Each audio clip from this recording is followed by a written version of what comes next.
ભરૂચ જિલ્લામાં ખંડણીખોરની સંખ્યા વધી રહી હોય તેમ તુલસીધામ સ્થિત ઊભી રહેતી લારીવાળાઓ પાસે 25 વર્ષ બાદ અજાણ્યા શખ્સે જમીન પોતાની હોવાનું બતાવી દિવસ દીઠ એક લારીના 100 રૂપિયાની માંગણી અજાણ્યા શખ્સે કરતા વેપારીઓએ ભુલાવ પંચાયત ઉપર દોડી જઈ રજૂઆત કરી હતી।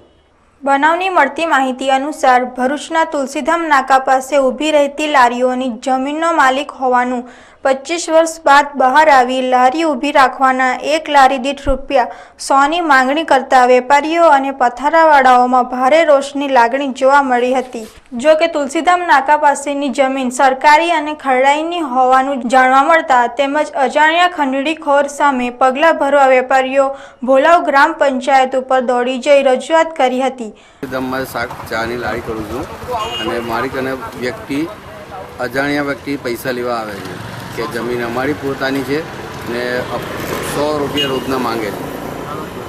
રોજ 100 રૂપિયા લેવા આવે। શું નામ છે? પ્રતિકભાઈ।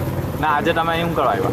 અમે પંચાયત ભોલાવ પંચાયતમાં રજૂઆત કરવા આવેલા છે। આજે 25 વર્ષથી અમે કામ ધંધો કરીએ છીએ ત્યાં અત્યાર સુધી કોઈ આવ્યું નહીં પૈસો લેવા। ભોલાવ પંચાયત બી નહીં આવી કે આ ને અજાણ્યા 2-3 દિવસથી આ માણસ આવે છે। પંચાયતમાંથી કીધું કે ખરાટની જમીન છે કે કોઈ માલિકીની જમીન નથી। હું શાક 25 વર્ષથી વેચું છું।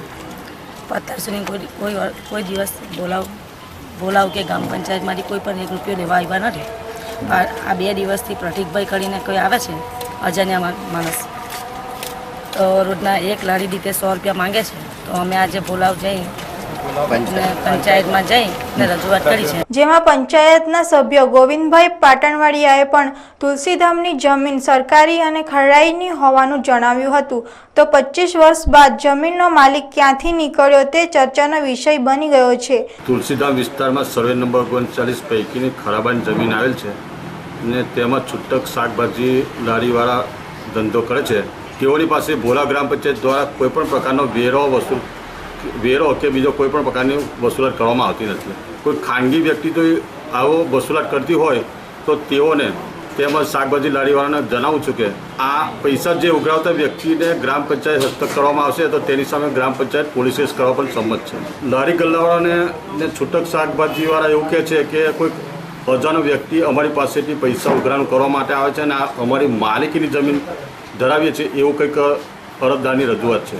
જો એ અરજદાર અમને મળી જાય અને તેની સામે અમે પોલીસ કેસ કરવા સુધીને સંમતિ ધરાવીએ છીએ। ભોલાવ ગ્રામ પંચાયતે પણ સરકારી જમીનને પોતાની જમીન બતાવનાર સામે પોલીસ ફરિયાદ કરવાની તજવીજ હાથ ધરી હોવાનું જણાવી રહ્યા છે।